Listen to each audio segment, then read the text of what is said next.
There is a list in the first chapter of the New Testament that most people skip. Matthew chapter 1, the genealogy of Jesus. 42 generations from Abraham to the birth of Christ. Most people find genealogies tedious. A list of names, a series of begats, something to get through on the way to the real content. But there are four women in that list, four women in a genealogy from a culture where women were not typically included in genealogies at all. And the women Matthew chose are not the obvious choices. Not the matriarchs, not the queens, not the women whose inclusion would be theologically tidy. One of them is Tamar, who seduced her father-in-law. One of them is Bathsheba, identified only as the wife of Uriah, a reference to the worst thing David ever did. One of them is Ruth, the Moabite foreigner, and one of them is Rahab, a Canaanite woman, a prostitute, a person who, by every measure the ancient world could have applied, had no claim to be in this story at all. And she is in the line of Jesus. Matthew put her there deliberately, which means the gospel begins with a statement about who this story is for. Welcome to Bible Chapter by Chapter and to a new series, By Name. 6 episodes, 6 women the Bible knew by name, each one a figure whose story the tradition has often simplified, sentimentalized, or ignored, and whose actual story is more interesting, more human, and more theologically significant than the version most people know. Today, Rahab. Her story is in Joshua chapter 2 and 6. She appears in the Hall of Faith in Hebrews chapter 11. She is cited by James as an example of faith in action. And she is in the genealogy of Jesus. She was a Canaanite woman. She was a prostitute. And she is one of the most theologically important figures in the entire Old Testament. We are going to look at her story carefully, what she actually did, what she actually said, and what her presence in this story says about the God she chose. But before we do, I want you to think about the question today. Is there something about your history, your background, or your past that makes you feel like you are on the outside of this story looking in? Leave your honest answer in the comments because I read every one. Now, to do this correct, we need to look at the key scriptures. The first is Joshua chapter 2, verse 1. Joshua, the son of Nun, secretly sent 2 men out of Shittim as spies, saying, "Go view the land, including Jericho." They went and came into the house of a prostitute whose name was Rahab and slept there. Joshua chapter 2, verses 8 through 11. Before they had lain down, she came up to them on the roof.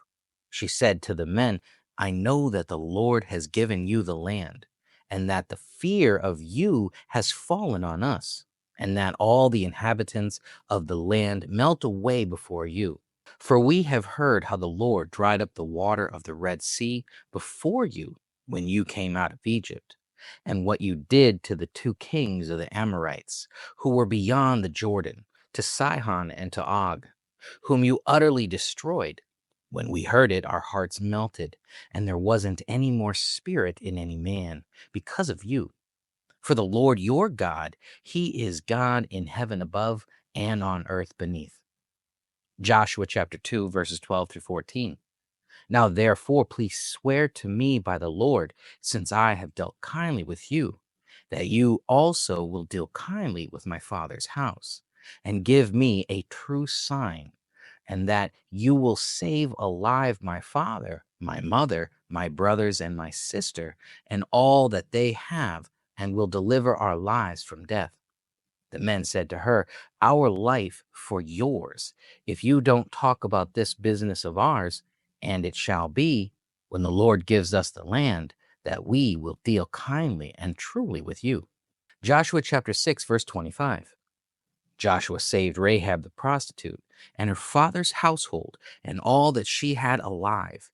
She lived among Israel to this day, because she hid the messengers whom Joshua sent to spy out Jericho. Hebrews chapter 11, verse 31. By faith, Rahab the prostitute didn't perish with those who were disobedient, having received the spies in peace. James chapter 2, verse 25. In the same way, wasn't Rahab the prostitute also justified by works in that she received the messengers and sent them out another way? And Matthew chapter 1, verse 5.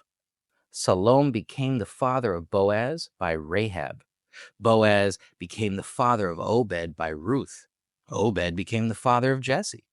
Rahab's story is 4 chapters in the book of Joshua, and it has been reduced in most retellings to a single sentence. She hid the spies, which is true, but it is the least interesting thing about her. So, who was Rahab? Well, the text introduces her directly, a prostitute whose name was Rahab. The Bible does not soften this, does not suggest an alternative reading. It does not allow the reader to construct a more comfortable version. She was a prostitute in Jericho, which means she was a Canaanite woman in a city that Israel was about to destroy. By every category the ancient world applied, by nationality, by occupation, by religious background, by gender. She had no standing in the story about to unfold. She was the wrong person in the wrong place at the wrong time.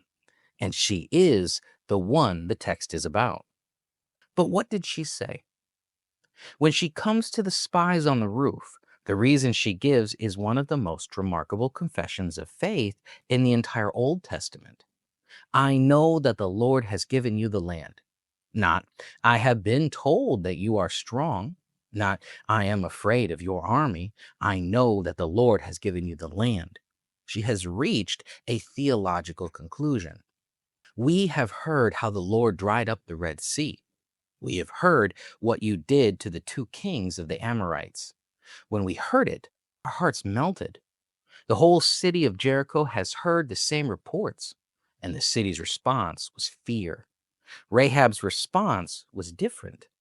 For the Lord your God, he is God in heaven above and on earth beneath. That is a monotheistic confession from a Canaanite woman in a polytheistic world. She's not just saying the Israelite God is powerful. She's saying he is the God. She heard what everyone else heard, and she believed what everyone else feared. So, what did she ask for? Well, she's not passive. She has made a calculation, taken a risk, and sided with the people of Israel against her own city and king. And she negotiates the terms. Now, therefore, please swear to me by the Lord. Save alive my father, my mother, my brothers, and my sisters, and deliver our lives from death. She is protecting her family. She is thinking ahead. The spies agree. She lets them down by a rope through the window and ties a scarlet cord there, the sign of the covenant, the thing that will mark her house when the walls fall. Now, what do we see in Hebrews chapter 11, James chapter 2, and Matthew chapter 1? The New Testament reaches back to Rahab 3 times. In Hebrews chapter 11, the hall of faith, she is placed alongside Abraham and Moses. By faith, Rahab the prostitute didn't perish in those who were disobedient. The title is part of the citation, Rahab the prostitute. By faith, James uses her as one of only 2 examples of faith that produces works, and the other being Abraham. And Matthew puts her in the genealogy of Jesus. Salmon became the father of Boaz by Rahab. Rahab is in the line of Jesus, which means the gospel begins with a declaration that cannot be missed. This story is not for people who come from the right background. It is for the person on the outside who heard something, believed it, and tied a scarlet cord in the window and waited. With that in mind, please join me for our closing prayer. Lord, Rahab heard what everyone else heard and believed what everyone else feared.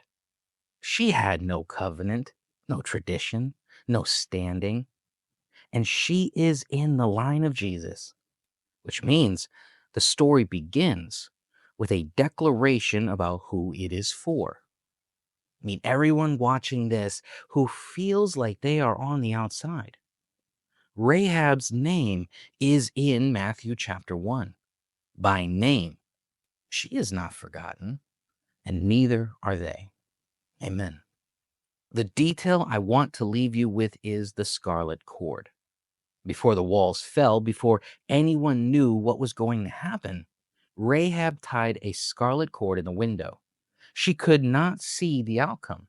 She could not know whether the spies would keep their word or whether the God she had confessed would honor the arrangement. She ties the cord anyway. That is the faith Hebrews chapter 11 is describing when it puts her name in the company of Abraham and Moses.